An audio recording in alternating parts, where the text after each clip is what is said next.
আসসালামু আলাইকুম প্রিয় দর্শক, আমিরুল মোমিনিন মানিক আপনাদের প্রত্যেককে আমন্ত্রণ জানাচ্ছি এই পর্যালোচনায়। ডোনাল্ড ট্রাম্প ইট মেরে এখন পাটকেল খাচ্ছেন। তিনি ইট মারতে কেন গেলেন? তিনি কি জানেন না যে তাকে পাটকেল খেতে হবে? এখন ভয়াবহ সব তথ্য প্রকাশিত হচ্ছে। দেখুন, তার সবচেয়ে বড়, ঘনিষ্ঠ, গুরুত্বপূর্ণ মিত্র সৌদি আরব কি করেছে তার সঙ্গে?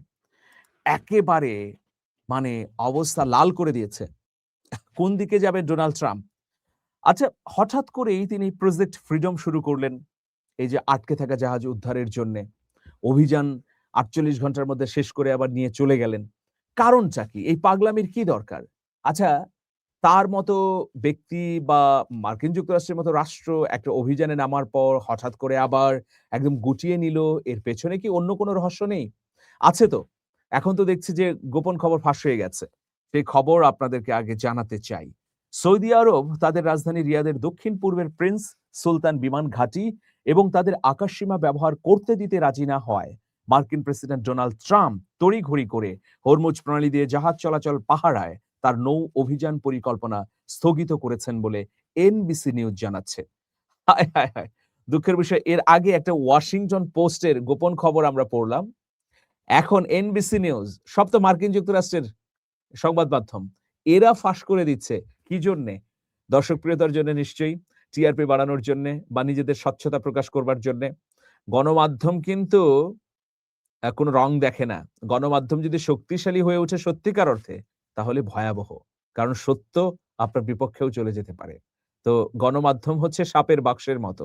যে এই বাক্স যখন পরিপূর্ণভাবে খুলে দেবেন, সেই বাক্সে অজগর আছে নাকি নির্বিষ সাপ আছে আপনি বলতে পারবেন না। আপনাকে কিন্তু কামড় যদি দেয়, আপনার মৃত্যুও হয়ে যেতে পারে। তো ডোনাল্ড ট্রাম্প এখন খোদ মার্কিন যুক্তরাষ্ট্রের গণমাধ্যমের দ্বারা বিদ্ধ হচ্ছেন।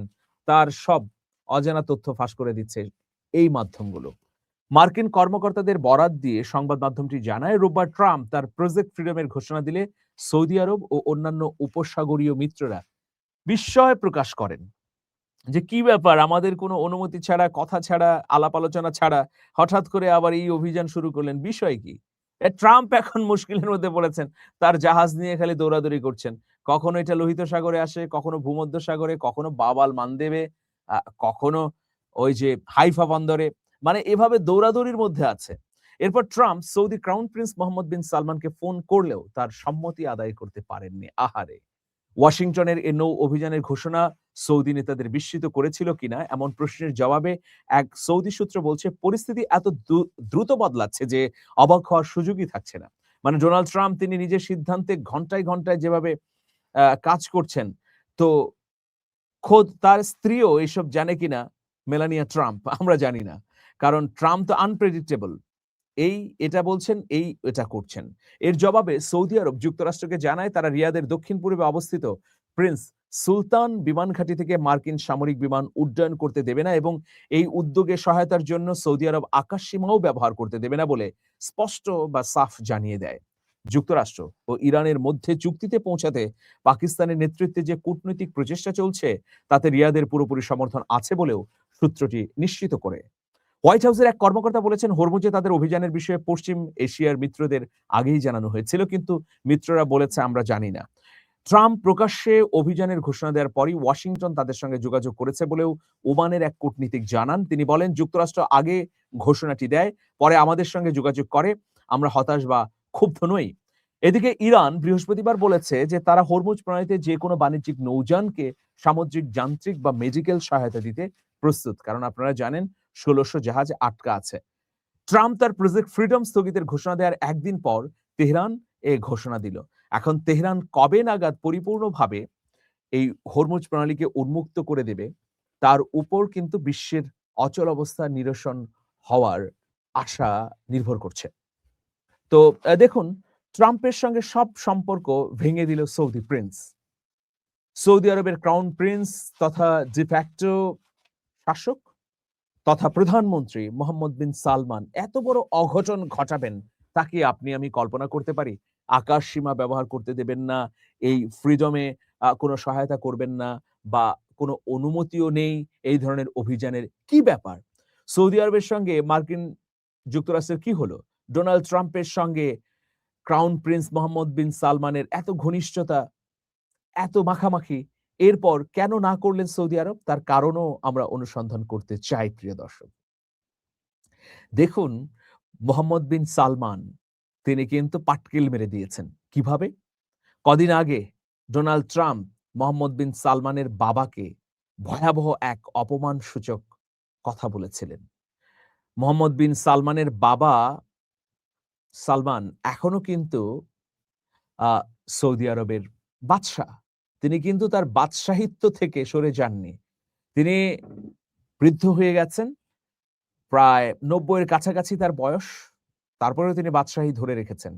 কিন্তু বয়সের ভারে এতটাই তিনি নুজো হয়ে গেছেন যে প্রকাশ্যে আসছেন না। কিন্তু তার ছেলে মোহাম্মদ বিন সালমানকে কর্তৃত্ব দিয়ে তিনি তো বসে নেই। তিনি তো গুরুত্বপূর্ণ নির্দেশনা দেন। তো দেখুন ট্রাম্প কি বললেন?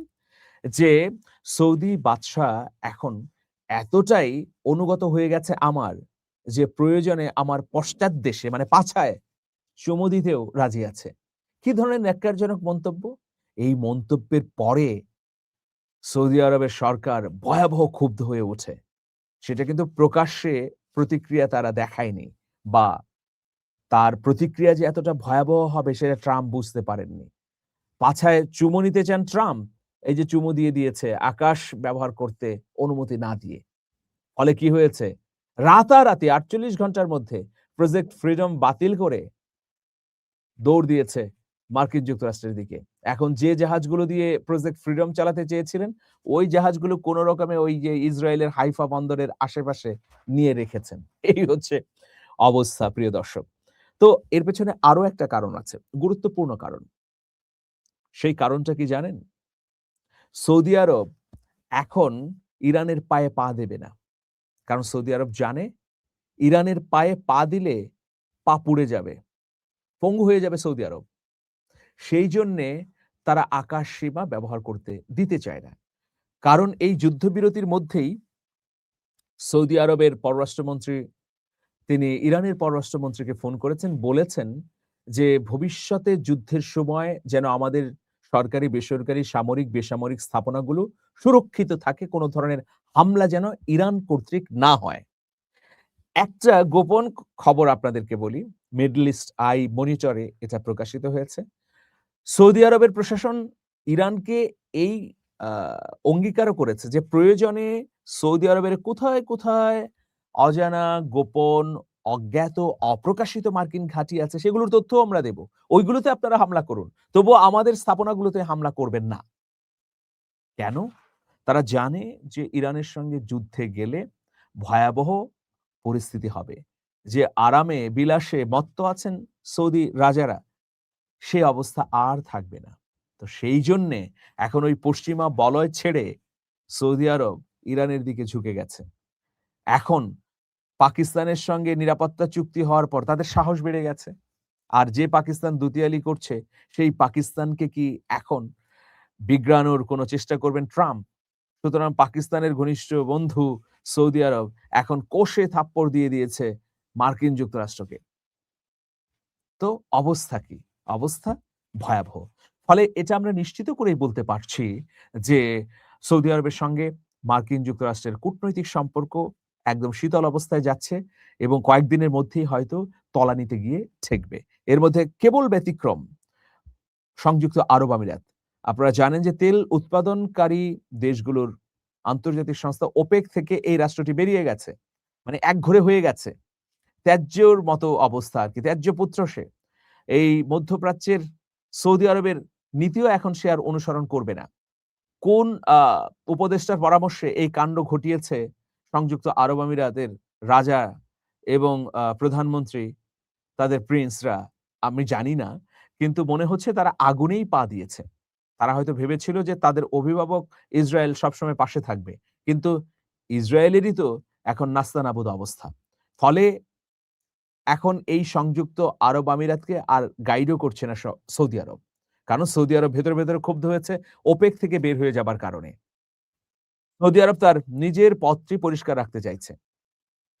যে কারণে তুরস্কের প্রেসিডেন্ট রিসেপ তাইপ এরদোয়ানের মধ্যস্থতায় এখন ইরানের সঙ্গে একটা সম্পর্ক গড়তে চাইছে সৌদি বাদশারা। এটা দৃশ্যমানভাবে হয়তো কিছুদিনের মধ্যেই আমরা দেখতে পাবো। তো যাই হোক, এই সৌদি আরব থেকেও একটা প্রত্যাঘাত দরকার ছিল মার্কিন যুক্তরাষ্ট্রের উপরে। সেটা হয়ে গেল। খুব ভালো। আপনাদের মন্তব্য কি?